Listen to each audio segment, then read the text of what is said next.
Hey, this is Sky. Welcome to my YouTube channel. Tuesday night, I'm just chilling. Let's tell some stories. We haven't done that in a long time. Talk about Santa Cruz. I got a request to do a Santa Cruz story. Those seem to be really popular for some reason, so we'll talk about old school Santa Cruz.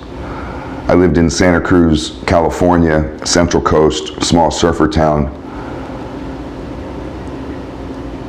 From, what, like 1992?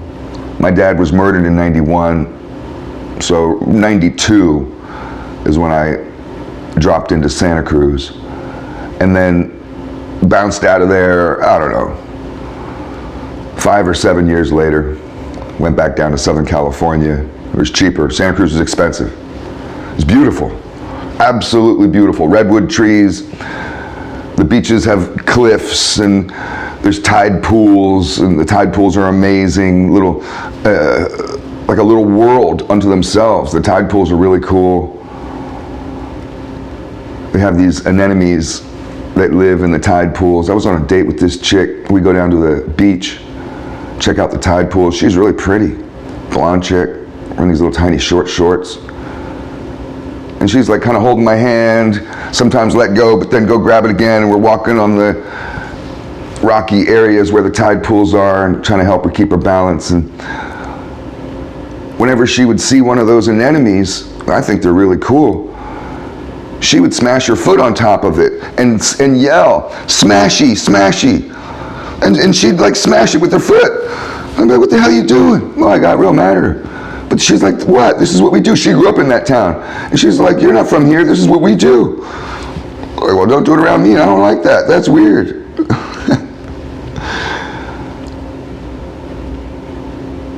But I lived down in the flats, beach flats, which was a barrio, right off the boardwalk, Raymond Street, right by the park.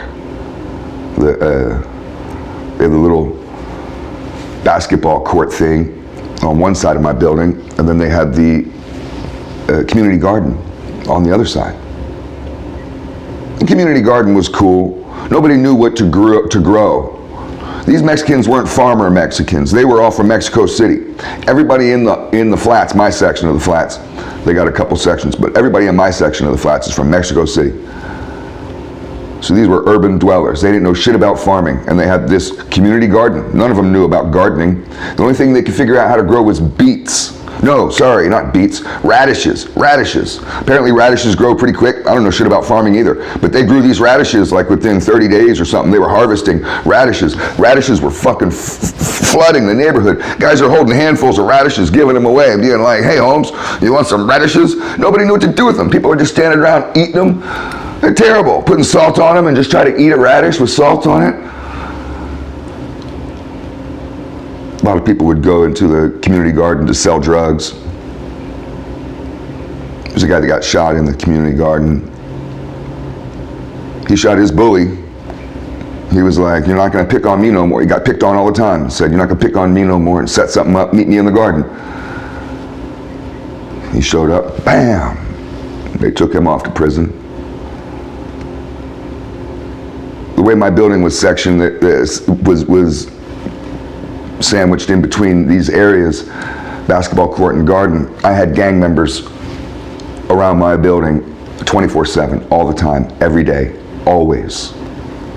Sometimes it'd be 3 or 4, sometimes it'd be 30.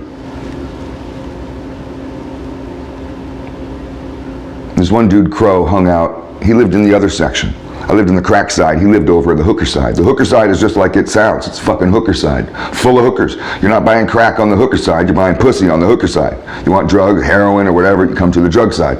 It's just the way it was. Now, you know, I didn't live on the hooker side. I can't be telling you too much about the hooker side as far as how it works. It's all the same gang, ultimately, at least when they go to prison, and they're all allied, they all have the same allegiance, but it is technically, as far as old school Santa Cruz goes, 2 different sets. And I have a funny story about, they have a kind of a silly rivalry that's harmless, and it's a funny video. They have these potato guns. They shoot potatoes back and forth at each other, just the kids. But when Crow got shot, everybody came together. And of course, he was murdered on my front porch. I have a whole story about it on here. That video had a couple thousand views.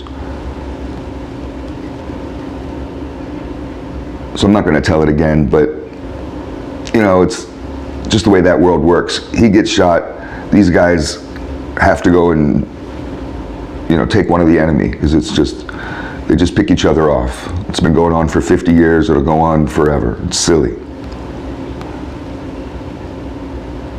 But he gets his head blown off on my front porch, and that's not cool. And I knew the guy well, a friend of mine. So I was bummed over it. I always told myself, the next time I go through a murder, next time one of my friends gets killed, I'm going to be hard. And I'm not going to get upset or emotional in any way. I'm just going to be hard as a rock, like be a warrior.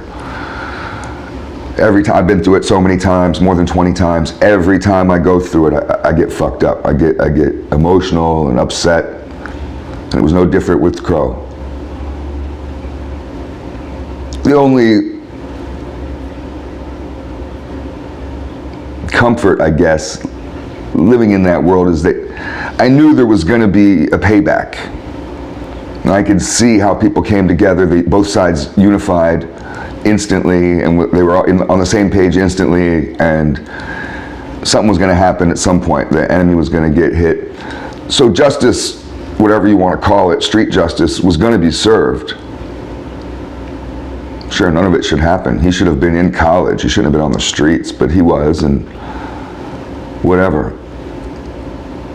Nonetheless, still a guy died. So I was upset. I go down to the beach, went over to the east side. East side Santa Cruz has really nice beaches. I went to the beach where they have cliffs. Obviously, well, they all have cliffs, but you can park up top, and there's a bunch of rocks, and you can cruise down, and there's a big, giant beach. That beach, it used to be, in the old days, they would have bonfires on that beach, like New Year's or 4th of July, or for different holidays like that, they'd allow people to have bonfires. And there might be 20 giant bonfires with people with kegs of beer. It would be great. When I was young, was in my mid-20s, going over to that beach to the bonfires. And I forget if it was New Year's or what holiday it would be. But that was a blast. That was a great time.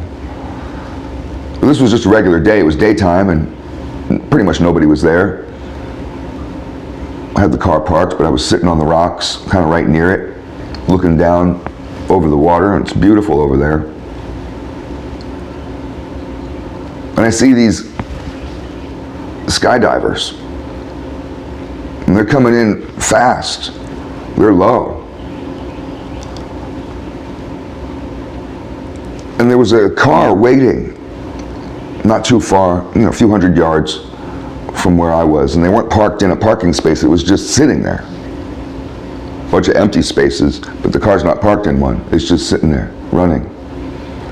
And there's 3 guys with parachutes, young guys. And 2 of them came down simultaneously, like they landed almost at the same time. Landed perfectly. But they landed fairly hard because they were coming in fast. It wasn't a soft landing, but they landed on their feet, and immediately, as soon as they landed, they start bundling up their parachutes and trying to stuff them in the car as fast as they can. Like as if they're going to get in trouble, or I don't know why they were so frantic with it. And that's the only thing I could think is maybe somehow what they're doing is unregulated or unpermitted or illegal, and they're trying to do it before the cops come. The third guy was a little bit behind them, but he was still coming in fast. Maybe he jumped out of the plane after them, you know, whatever. But he didn't land so perfect. He smashed into the rocks, and he hit those rocks hard. And those are pretty steep rocks, and they're big, and he hit them hard. He's dead. This guy just dies a few hundred yards from me, which isn't very far when we're just sitting out on the beach. So it was rather shocking. Definitely took me out of my little drama, thinking about Crow and thinking about the homies and all this stuff in the neighborhood. But these guys just frantically stuffed their parachutes into that little car. It was a little car. And and they jumped in the car and they sped off like it was a fucking bank robbery. They sped off fast, tore off, left their friend, completely left their friend, abandoned him.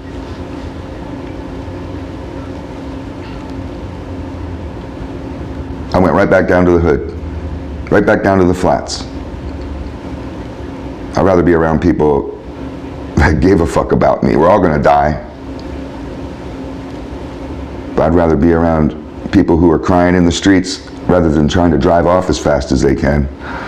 I don't know, have a good night.